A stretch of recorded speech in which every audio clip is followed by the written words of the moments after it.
पीले दांत वाली बहू। रंजना कभी ब्रश नहीं करती थी।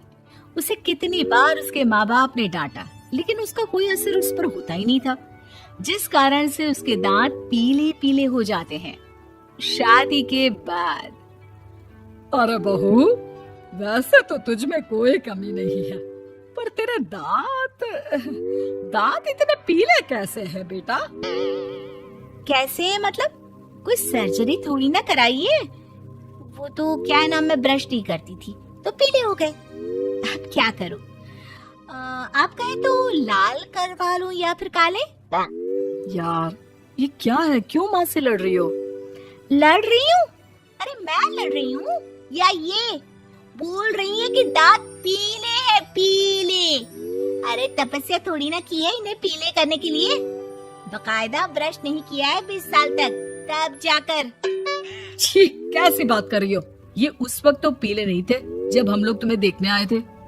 अरे तब साफ करवा लिया होगा डेंटिस्ट के पास जाकर। अब देखो कैसे पीले पीले लग रहे हैं। रंजना सास की तरफ गुस्से से देखती है। फिर शुरू हो गई पीले पीले पीले। अरे पीले तो तब भी थे जब मेरे हाथ का रसगुल्ला उड़ा उड़ा कर खा रही थी और बोल रही थी, लड़की नहीं गुणों का खजाना दे रहे भाई साहब आप। खैर, अब वो लोग करते भी तो क्या करते, पीले दांत वाली बहू पल्ले पड़ी थी तो झेलना तो था ही। एक दिन कीर्तन में रंजना गाना गा रही थी। अरे कमला बहन, माँ का द्वार है, यहाँ तो सब शुद्ध होकर आते हैं, फिर अपनी बहू को ब्रश भी नहीं करवाती तुम। दूर से पीले पीले दांत भक्ति में बाधा उत्पन्न कर रहे हैं। अरे कोई 2 साल के बच्चे थोड़ी ना लेकर आई हूँ मैं बहू बनाकर। अच्छी खासी लड़की है, अरे कैसे करवाऊं ब्रश? ये तो उसे खुद करना चाहिए ना। अब माँ बाप तो इसके जैसे तैसे निपटा दिए, ये नहीं सोचा कि सास कैसे संभालेगी।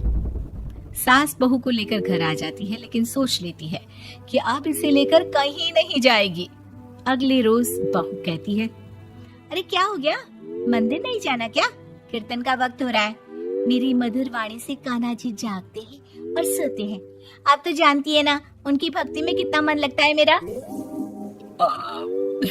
वो क्या है ना, तबीयत ठीक नहीं लग रही है मेरी, आराम करूंगी मैं। तबीयत ठीक नहीं लग रही? अभी तो मिथुन के गाने पर नाच रही थी आप, और अब बोल रही है कि तबीयत ठीक नहीं लग रही।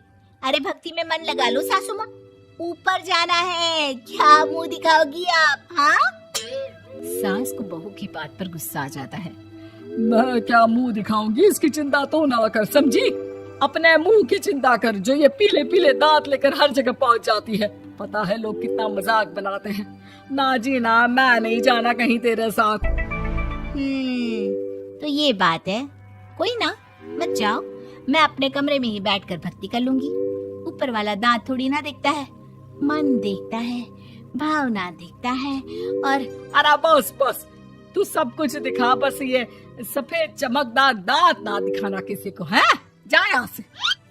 बहू को सास की बात का कोई फर्क नहीं पड़ता, वो तो जैसी थी वैसी ही रह जाती है।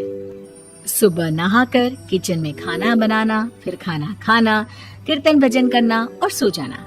एक दिन, माँ जी मैं सहेली के घर जा रही हूँ, शाम को लेट आऊंगी। हाँ हाँ, तो जाना, मैंने कौन सा तेरी आरती करनी है घर पर बैठकर। रंजना सहेली के घर जाती है, जहाँ वो पार्टी में जाने की तैयारी कर रही होती है। अरे शिखा, कहाँ जाने की तैयारी कर रही है? मैं गलत वक्त पर आ गई क्या? अरे नहीं यार, उल्टा सही वक्त पर आई है। मैंने ये साड़ी और ज्वेलरी निकाली है यार, शाम को इनके ऑफिस की एक पार्टी में जाना है। बताना कैसा लग रहा है ये सब? नहीं यार, इस ड्रेस के साथ तो वो वाली ज्वेलरी अच्छी लगेगी। हाँ हाँ सही बोल रही है, मैंने ध्यान ही नहीं दिया। वैसे तो हमेशा से मस्त फैशन सेंस रखती है। तो बड़ा जाती होगी ना पति के साथ पार्टी में। रंजना कुछ नहीं बोलती, बस सोचती है कि यार काश ये बात सही हो जाती। पर मैं क्यों नहीं जाती पार्टी में? क्या इन लोगों की कोई पार्टी होती नहीं होगी? रंजना घर आती है और रात में पति से सवाल करती है, एक बात बताइए, आप मुझे किसी पार्टी में क्यों नहीं ले जाते? क्या आपकी यहाँ ऑफिस में पार्टी नहीं होती? पति बेचारा क्या कहता कि दांत पीले हैं तुम्हारे इसलिए। अरे कोई पार्टी होती नहीं हम लोगों के ऑफिस में, तो कहाँ से लेकर जाऊं? और मार्केट, मॉल, कहीं वीकेंड घूमना, कहीं तो। अरे यार, सारे हफ्ते में एक छुट्टी मिलती है, तो सोचता हूँ कि आराम ही कर लूं। क्यों?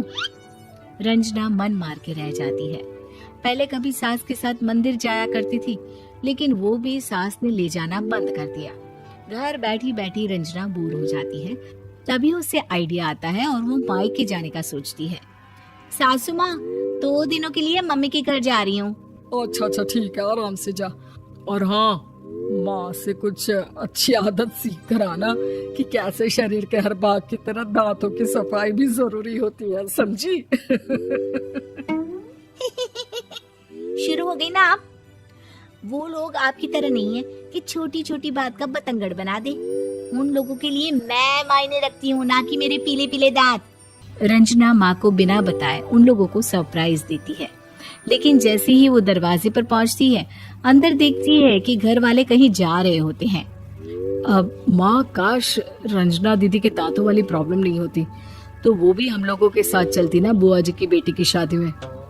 हाँ बेटा, लेकिन अब उसे कौन समझाए कि उसको उसके पीले दांत नहीं दिखते, लेकिन उसके आसपास के लोगों को कितना एम्बैरेसिंग फील कराते हैं।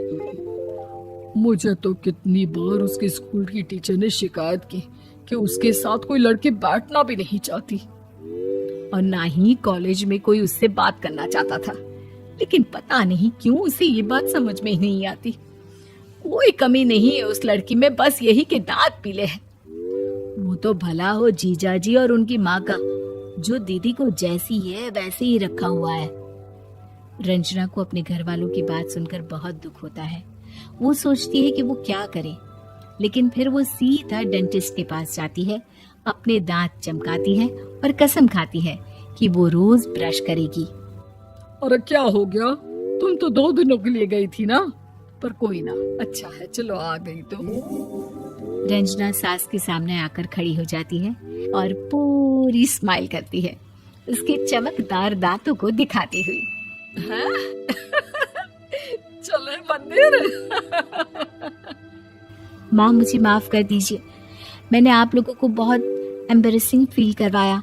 मैं आज से रोज ब्रश करूंगी।